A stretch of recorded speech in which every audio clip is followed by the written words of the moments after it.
I just took everything on my table and just brought it. Okay. So maybe we'll see who can be the first to get a complete whole egg yolk. I had a little trouble. It says to use the freshest eggs possible, and I think it's because older eggs will break, the yolk breaks more easily. So I've had bad luck with this batch. So what kind of eggs did you have to get? I got organic eggs just because I get free range eggs anyway because for the poor chickens. So essentially, I don't know if they're any fresher. Essentially, what I just did was, separate the egg.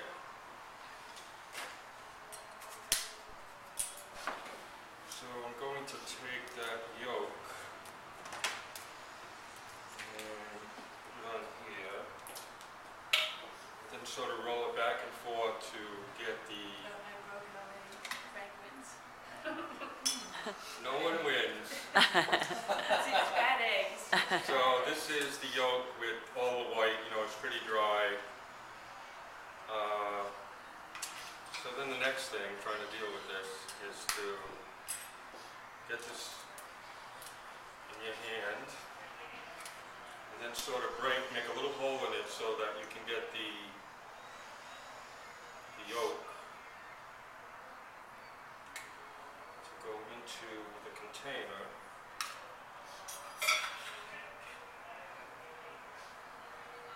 And essentially that's it. This is the sack of the yolk, which you don't want, so what you have is just a pure egg yolk. And this will last probably up to 3 days in the refrigerator. And then after that, you just throw it out. Just throw it out. And I have been throwing egg yolk and egg white in my studio in boxes, and my studio is full of smell of rotten eggs. So all that went out in the trash last night.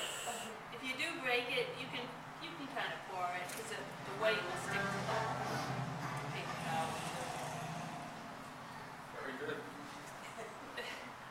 So that's sort of the egg yolk thing, trying to that's all it is to preparing the egg yolk so that you can mix it with the pigment. If you cook a lot, you're probably good at separating egg yolks. So. Now, how many of those do you need to make for one session of painting? I've only used one egg because I'm working so small, but I guess depending on how much you're going to need. I've only used one too, but I would imagine if you're doing big pieces of work and you're an aggressive painter, if you're doing a lot of work in the course of, say, an 8-hour day, you probably could go through a half dozen eggs without any problem. And in that case, what I would probably do is break them all at once and sort of not want to keep repeating the step. I sort of feel that doing it all at the same time and then move on to the next thing is the way to get the task accomplished, for a long day of painting. You could probably cover up half of it because it does get a skin after a while if it's sitting out. So you might want to, if you mixed a lot of egg ahead of time, you might want to cover up half of it and pull it out later. And people say to add water to it. Do you add water to yours? I haven't. Yes, yes, it does say to add a half teaspoon of distilled water. So I add about a half teaspoon of distilled water. It depends too on how thick your yolk is. Every egg is different. So if you have a really thick yolk, thin it with a little water. And I think this too means that you can really have a very thick paste and be able to add more of this as the liquid. Instead of mixing lots of water with the paste. Yeah, because you can mix water to it afterwards too. Depending on how you want to do it. They say to use distilled water